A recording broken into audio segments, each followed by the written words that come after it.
How's it going, guys? Welcome back to the channel. My name is Matt.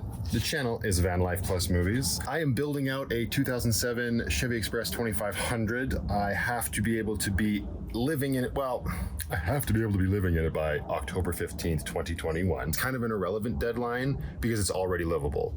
But I am continuing on with my build while I still have use of like the garage at my childhood home here. The house has been sold. Parents are moving to a different province. I've been building this van out all summer, actually since the springtime actually of this year. And the house sold, so they are out of here October 15th and they are going on to bigger and better things. So, like I said, this is ready to go. We've been working on it a long time. There's little things that I would like to get done while I have the time. So what I'm tackling today is this space here. So this is my water station, and this is the wheel well box on the passenger side of the van. And I've got this whole empty space here, right? Nice big tall cabinet would probably be really cool. However, I did forward think a little bit, and this spot down here, if I pull this out, this is just the bare metal of the van. And this is where I want to install my diesel heater. Now we're probably a couple weeks out, if not a month, from doing that project. So it kind of sucks because I have to leave this available. And I know that the diesel heaters aren't very big. You hear people say, oh, they're about the size of a loaf of bread, and you can go on Amazon and you can get the actual dimensions, which of course I have done. And it's not going to take up that much space. What I'm going to do is I'm going to install a shelf right below my latch that runs this way. And then we can put this on top of it and we'll have some more space and then build off of that. And I would like to get a few more cabinets and whatnot up here for storage because I still need to go through a lot of my clothes and donate a whole bunch, but there are still plenty of shirts and stuff that won't fit in here because I've got all my plaids as an example in there and those two are full as well. But none of my Hawaiian shirts are in here and that would just be a tragedy if I couldn't bring those with me. So we gotta start somewhere, and that is gonna be with this platform. I've already cut the piece to the rough shape of this space. However, we have this here.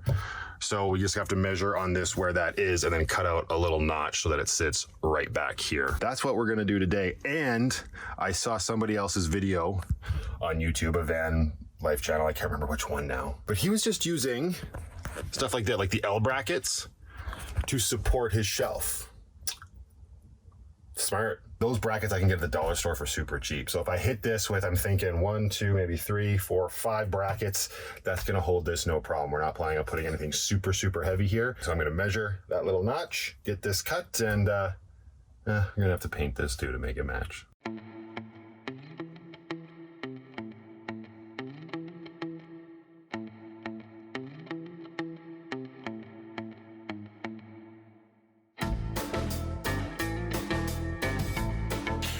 All right, so that is done. We're gonna let that dry. I don't know if I'm gonna sand it, spray it to make it really smooth. I mean, it's just gonna be a shelf. I do wanna have at least a couple more layers on there though, just so it doesn't scratch that paint off when I start putting that little 3-door shelf and whatever else may end up on this shelf. Weird. But either way, we're gonna have to take a break anyway, because I'm gonna have to go get the brackets over at the dollar store, and we're probably gonna need another can of this. Not probably, we absolutely are. Let's go. Okay, got us some brackets. The dollar store was sold out. I went to 3 of them. None of them had the brackets I wanted. So I ended up having to go to Canadian Tire, but it was okay. These are only $5 and they're thicker, so they'll probably be better for that shelf. I didn't get any more paint just because, again, money's tight and we're trying to do this on a budget, and that's probably not a shelf I'm gonna see very much. Who knows? But another little fun fact that I got super excited about, I stopped at a local pawn shop to get rid of the last few remaining Blu-rays and DVDs that I wanted to bring with me as part of my collection, but again, we're on a bit of a rush and it was an excessive amount of movies. So anyways, traded them in, got a little bit of cash, and then went looking through the store and I found this, which is a 1,000-watt inverter for, I don't know if it's backwards or not, $30. Like, sure, it's a little older, it's a 2014 model, but it's pure sine wave, which I know is important, and I think it retailed for about $300 when it was new. Even if it doesn't work, which I don't see them selling stuff that doesn't work, but even if it doesn't last that long, it'll be great to have a little bit of house power to charge like my laptop and stuff. So that's not for now. I was just super excited by that price. Like, I've had a brand new Renogy one in my Amazon wish list for months, 700-watt one, I think, and I think it's just under $200. this is like they're giving it away. So pro tip, check your pawn shops if you're looking for stuff like this, because that was awesome. And they had another one there, obviously a newer one. It was only 400 watts, but for 40 bucks. Like, they're out there. People are getting rid of them. So yeah, we'll see. It might end up being a huge paperweight. But all right, let's get that shelf installed.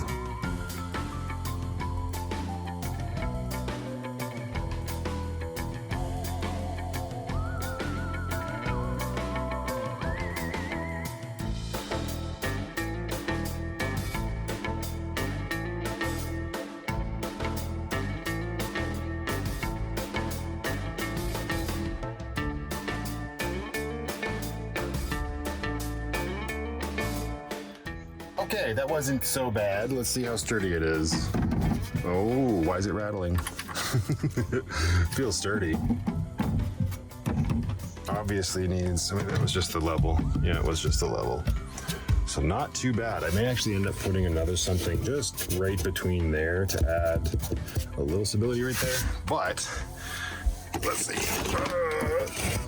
Yeah. Much better. This was actually a little obnoxious with it being down there, because especially when the bed's out, you can't really get to those drawers. Oh, and then a little bracket here and a little bracket there just to hold it in place. And we've got a little bit of storage back here, and then all of this. And I still have plenty of room to work on the diesel heater once I get to that point, which is nice. Probably do, once the diesel heater is installed, cover it with its own little enclosure, and I might be able to actually put something like here, like another shelf for just whatever. But yeah, I think this will be just fine. I got to figure out whether I want this here or if I want it slid further back and then put a door on here. Probably not. I'm probably just going to keep this open air, and what I am thinking is maybe some more MDF, run a panel up here, right? And another one up here. Ooh, yeah, so then it gives out an enclosure, and then I could build a shelf right on top here, and then this could become one or two cubbies. This is kind of the fun part of this is, well, I mean, the whole build has been like this, really. I sat down with pen and paper, and by pen and paper, I mean like Photoshop on the computer, months and months and months and months and going, we're doing floor plans, but the actual 3D design and how to do stuff once you get into this space is super fun. So yeah, that's pretty cool. And I am okay with that.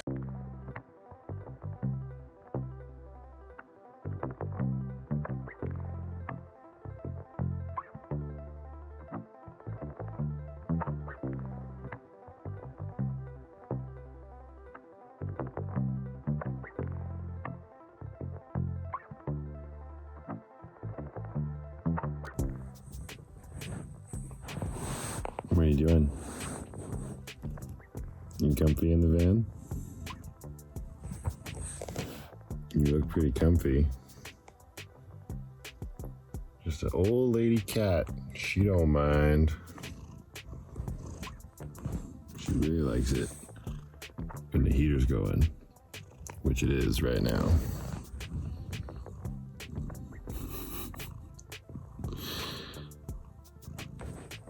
What's going on, Stella?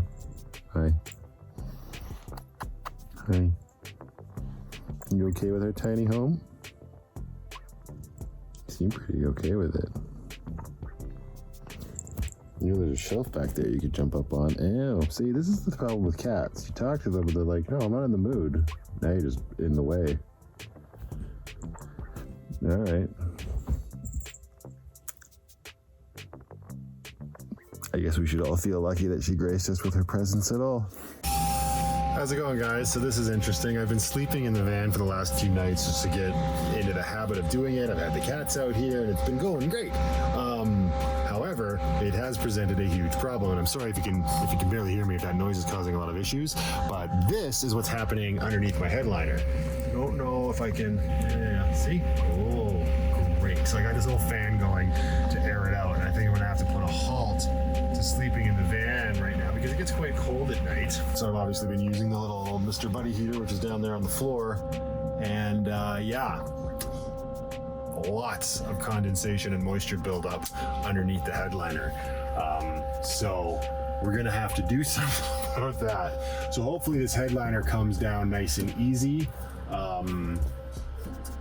and then we will have to insulate it with some Pink Panther board or something similar, just like we did with the rest of the roof. So kind of glad we caught this now before it becomes an even bigger problem.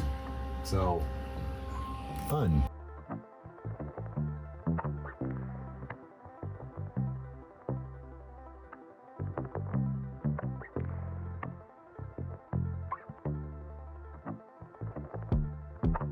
Okay, so in true Matt fashion, I just couldn't wait until tomorrow to at least get the ball rolling on this. So that wasn't too bad to get the headliner off.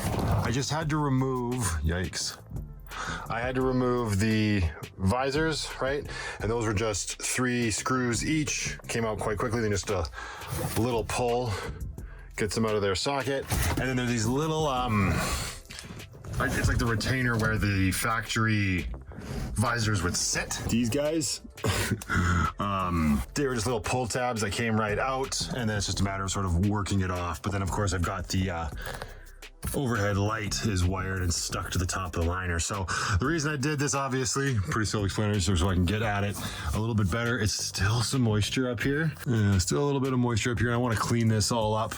And good news is I actually have some leftover insulation board. So this is what the windows stuff is made out of.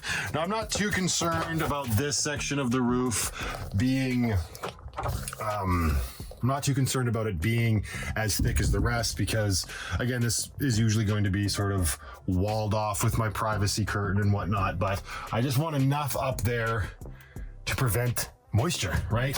So it looks like maybe up here, I'm gonna have to put some of the batting, you know, not the foam, but the fiberglass insulation. It's been a while since we did the insulation in this thing.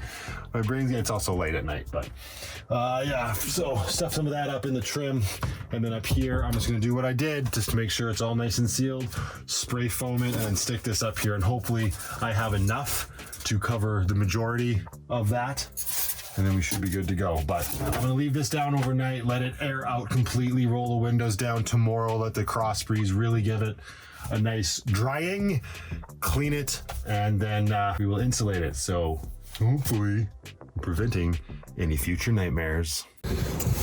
Didn't want to do the whole process. I've done it before. If you really want to see me fight with insulation, go check out my insulation video. But here we are. We're back with this absolute utter nonsense going on in here. So I had to take both seats out just to make room for myself because I really wanted to make sure that the entire roof was sealed as well as it could be. I didn't go with the fiberglass. I just filled the border with spray foam all the way around. You can see over there.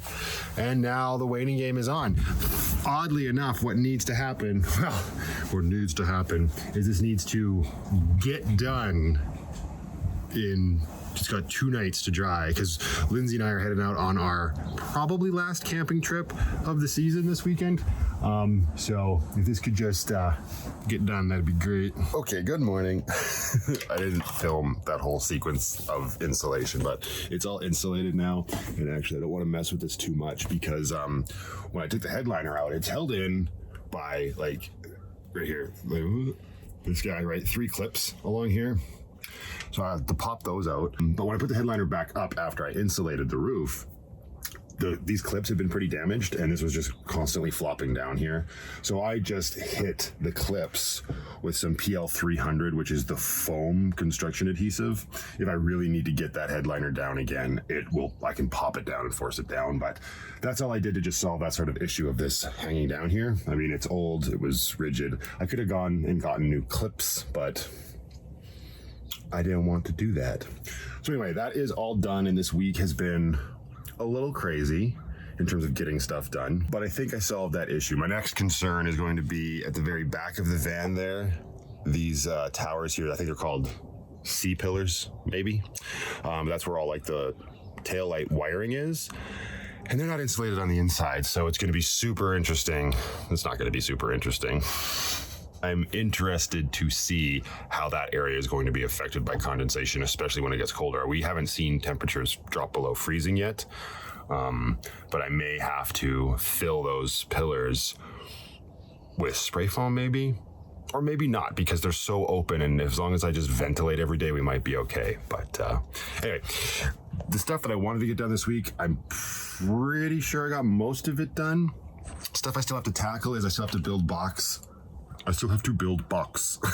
have to build a box around that 3-drawer unit and then build it up so we have some more storage above it. Hopefully next week. I found another piece of furniture that we're just trying to get rid of as we move stuff out of the house that I should be able to utilize. They're bigger pieces because all of my scrap is pretty small at this point, and I actually think I'm going to be donating what is left to a friend of mine and Chris's. She's going to use some of it and hold on to some of it for Chris for when he's ready to start his build. So thank you, Desiree. And now I'm just kind of I've got the seats back in. This seat was out originally because there's a fuse box underneath it, and I was looking for power taps to connect the DC to DC charger.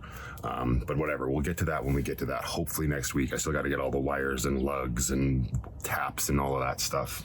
I'll go over it then. I got the seats back in and headed out later today with Lindsay and Sadie to a place called Dinosaur Provincial Park.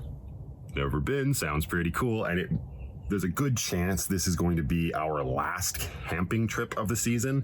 Lindsay and I are still planning to go back out to Byron's probably near the end of October. I will probably end up at Byron's at the beginning of October as well in terms of helping move stuff. But yeah, this may be our last camping trip, so hopefully it's a good one. Weather's supposed to be okay. No like rain or snow or anything. A little bit of wind, but fairly warm. So we're going to see, and hopefully that insulation works well, because I still only have the Mr. Buddy. That's also on the list, is that diesel heater. So anyway, thanks for watching, guys. If you haven't already, please consider subscribing. We would absolutely love to have you here, and I will see you all in the next one.